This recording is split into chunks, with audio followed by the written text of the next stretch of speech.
Hello friends, स्वागत है आपनु शर्माबेन channel में। आज आप भींडाનું શાક बनावीशुं टामेटा वाळुं। भींडाનું શાક बनाववा माटे मैं 350 ग्राम भींडा लीधा छे, 50 ग्राम टामेटું, 5 થી 7 कड़ी लसण। आमां लसण थोड़ुं वधारे नाखशो तो बहु फाइन लागशे। वघार माटे जीरुं, तेल, हींग अने मसाला माटे मरचुं, हळदर, मीठुं, धाणा जीरुं अने उपर कोथमीर नाखवा माटे। हवे आपणे वघार करीशुं। तेल नाखीशुं। तेल आई गयुं छे, हवे जीरुं नाखीशुं।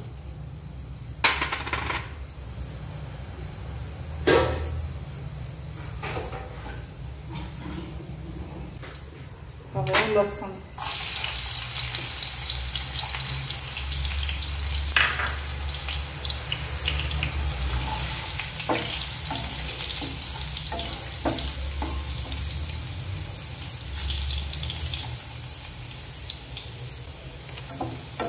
लसण थोड़ा ब्राउन थाय एटले नाखीश।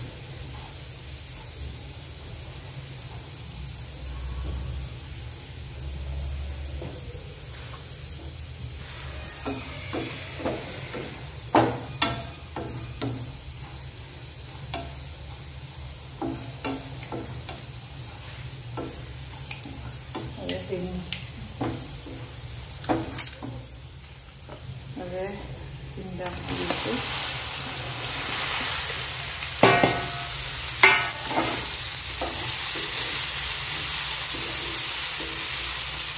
ભીંડાનું શાક में मसालो કર્યા પછી બહુ હલાવવાનું નથી, તો ચીકણું થઈ જશે।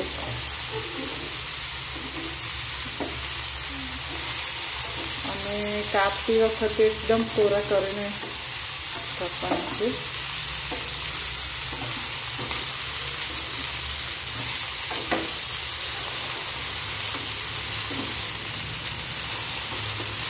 આ રીતના મસાલો કરીશું। मीठू नाखीशुं, धाणा जीरुं, हळदर अने मरचुं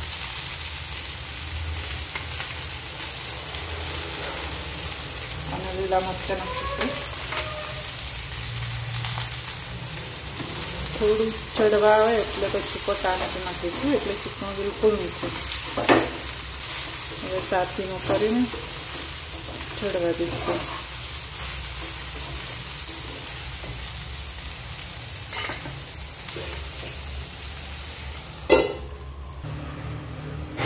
હવે શાક શેકાઈ ગયું છે ભીંડાનું।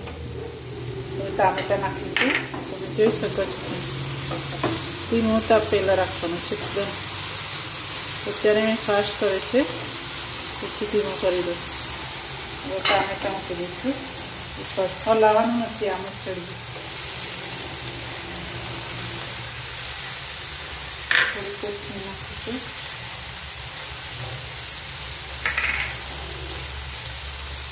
તાતીનો કરી રાખી દો।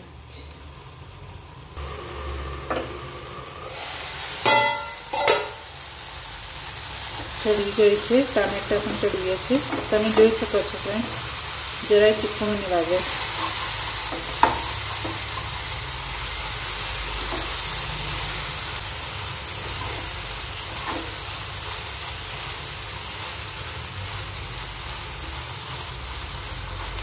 हवे ताप वधारी जशे, 2 मिनिट पछी बंद कर दईशुं गैस।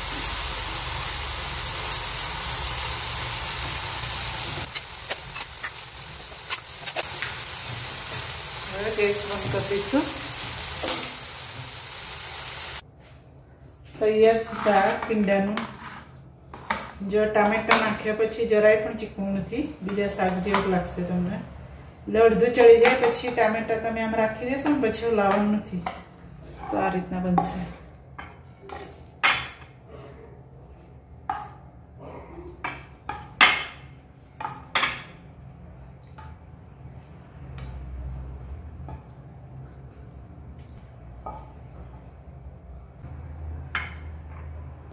તમને એકદમ ગ્રીન કલર જોઈતો હોય તો એકલા મરચાં તમે વાટીને નાખી શકો છો, તો ગ્રીન કલર હશે. હવે થોડી કોથમીર નાખીશું.